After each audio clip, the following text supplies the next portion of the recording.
मेरे प्यारे सभी छात्रों को और आप सभी लोगों को बहुत बहुत धन्यवाद हमारे माय अभिनव कोचिंग क्लासेस के यूट्यूब चैनल से जुड़ने के लिए। आज हम ला रहे हैं इतिहास की पहली क्लास और पहली क्लास का जो पहला टॉपिक है वो है राजस्थान का एकीकरण। ये जो टॉपिक हम जो शुरू करने जा रहे हैं ये राजस्थान के इतिहास का ऐसा टॉपिक है जो किसी भी लेवल के एग्जाम में एक या दो क्वेश्चन तक पहुंचाता है और किसी भी लेवल के एग्जाम को क्लियर करने के लिए वो एक क्वेश्चन या जो दो क्वेश्चन इस टॉपिक से आते हैं वो हमें अटेम्प्ट करना आवश्यक है, सही तरीके से अटेम्प्ट करना आवश्यक है।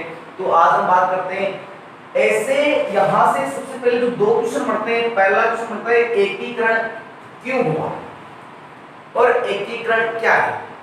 इन दोनों प्रश्नों का जो उत्तर है, ये दोनों प्रश्नों का उत्तर हमारे पास में इसी शब्द के अंदर छिपा हुआ है और ये जो शब्द है इसका नाम, इसका जो अर्थ होता है वो होता है एक करना। अब यहाँ पर हमें आवश्यकता क्यों पड़ी एक करने की, क्योंकि राजस्थान जो है रियासत काल में कहीं कहीं छोटी रियासतों, ठिकानों, केंद्र शासित प्रदेश और उपकेंद्रों में बटा हुआ था। अगर हम इन आज वर्तमान राजस्थान जैसे 33 जिलों और 7 संभागों में बटा हुआ है, उसी प्रकार ये छोटी छोटी रियासतों में था। तो एकीकरण के समय क्या क्या चीजें इंपॉर्टेंट थी जब एकीकरण की शुरुआत की गई, उनके बारे में हम परिचर्चा करेंगे। सबसे पहले तो एक क्वेश्चन तो ये आ गया, एकीकरण का अर्थ होता है एक करना। दूसरा क्वेश्चन अपने पास में बढ़ता है एकीकरण के समय इंग्लैंड के जो प्रधानमंत्री थे, इंग्लैंड के जो पीएम पद पर थे, उनका नाम था एटली, पूरा नाम है क्लीमेंट एटली। और एक क्वेश्चन यहाँ से मेरे पास में और बढ़कर आता है, वो क्वेश्चन ये बढ़ता है कि जैसे वर्तमान में भारत के जो प्रधानमंत्री नरेंद्र मोदी वो किस पार्टी के हैं, भारतीय जनता पार्टी, उसी प्रकार से इटली के बारे में पूछा जा सकता है कि इटली जो है किस पार्टी के थे। तो ये अपने पास में थे लेबर पार्टी की। इस पार्टी के लेबर पार्टी, जिसे अपने मजदूर संघ भी कहते हैं। ये दो क्वेश्चन अपने पास में यहां से बढ़ते हैं। पहला प्रश्न ध्यान से देखना, राजस्थान का एकीकरण अर्थ एक करना। इस समय एकीकरण के समय प्रधानमंत्री के पद पर जो थे वो थे एटली, जो थे लेबर पार्टी के, और लेबर पार्टी का जो हिंदी स्वरूप, हिंदी अर्थ जो है वो है मजदूर संघ। इसी से एक क्वेश्चन और बढ़कर आता है एकीकरण का श्रेय। ये सबसे इंपॉर्टेंट क्वेश्चन है, एकीकरण का श्रेय। एकीकरण का श्रेय दिया जाता है सरदार वल्लभ भाई पटेल। और ये क्वेश्चन एक बार नहीं कई बार एग्जाम में पूछा गया है, सरदार वल्लभ भाई पटेल। अब यहां से अपन छोटी सी जो चीज है, एक छोटे से कई क्वेश्चन यहां से बढ़ के भी आते हैं कि सरदार वल्लभ भाई पटेल का जो संबंध है वो किस राज्य से है, गुजरात से। और हाल ही में सरदार वल्लभ भाई पटेल की प्रतिमा भी लगाई गई, वो कहां पर है? तो वो प्रतिमा है गुजरात राज्य के नर्मदा जिले में कावड़िया कॉलोनी नामक स्थान पर। कावड़िया कॉलोनी नामक स्थान पर सरदार वल्लभ भाई पटेल की प्रतिमा स्थित है। ये जो सरदार वल्लभ भाई पटेल की जो प्रतिमा है, इसे उपनाम दिया गया है। प्रतिमा को जो नाम दिया गया वो दिया गया है स्टैच्यू ऑफ यूनिटी।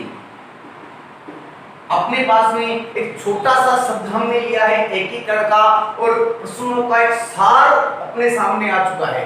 दूसरी चीज यहीं से एक प्रश्न और निकलता है कि यहाँ पर एकीकरण के समय जो सहयोगी के रूप में जो कार्य किया वो किसने किया है? तो सहयोगी के रूप में जो कार्य किया वो क्या था? वीपी मेनन ने। और अगला प्रश्न जो यहां से बढ़कर आएगा कि एकीकरण का पंडित या ज्योतिषी, एकीकरण का पंडित या ज्योतिषी किसे कहा जाता है? क्योंकि एकीकरण के सभी चरणों का जो नामकरण है वो किया था अपने पास में के.एम. मुंशी। और के मुंशी जो है इनका पूरा नाम है कन्हैयालाल माणिक्यलाल मुंशी। एक बार आप सभी जो है विद्यार्थी अपना स्क्रीनशॉट भी साथ में ले सकते हैं। और एक बार वापस से मैं इसको रीड कर रहा हूं। पहला अपन टॉपिक स्टार्ट किया एकीकरण। अर्थ होता है इसका एक करना। जब एकीकरण प्रारंभ हुआ उस समय इंग्लैंड के प्रधानमंत्री के पद पर जो थे वो थे एटली, और एटली जी थे लेबर पार्टी जिसे मजदूर संघ भी कहते हैं। एकीकरण की जो जिम्मेदारी ली वो सरदार वल्लभ भाई पटेल ने ली है, और ये सरदार वल्लभ भाई पटेल गुजरात राज्य से इनका संबंध है। इनकी प्रतिमा भी गुजरात राज्य के नर्मदा जिले में कावड़िया कॉलोनी नामक स्थान पर स्थित है, और इस प्रतिमा को उपनाम दिया है स्टैचू ऑफ यूनिटी। एकीकरण में जो सहयोगी थे वो है बीपी मेनन, और एकीकरण का पंडित व ज्योतिषी कहा गया है के मुंशी को कन्हैयालाल माणिक्यलाल मुंशी। क्यों कहा गया है? क्योंकि सभी चरणों का जो नामकरण है बड़े सोच और विचार के साथ इन्हीं भाई साहब ने रखा है। आगे अपन बात करते हैं।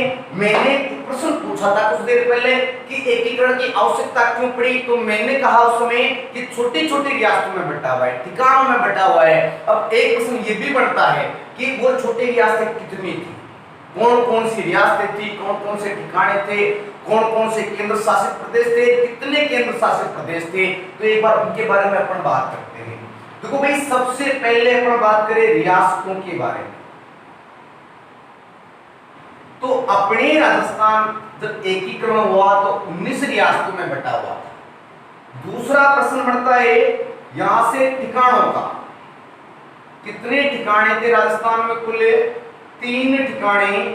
तीसरा प्रश्न उठता है केंद्र शासित प्रदेश, केंद्र शासित प्रदेश। तो केंद्र शासित प्रदेश थे एक, और एक था केंद्र शासित प्रदेश का उपकेंद्र। तो केंद्र भी पूछे जाएं तो उपकेंद्र भी कितने हैं? एक। रियासतें राजस्थान में थी 19, ठिकाने 3, केंद्र शासित प्रदेश 1, और उपकेंद्र भी कितने हैं?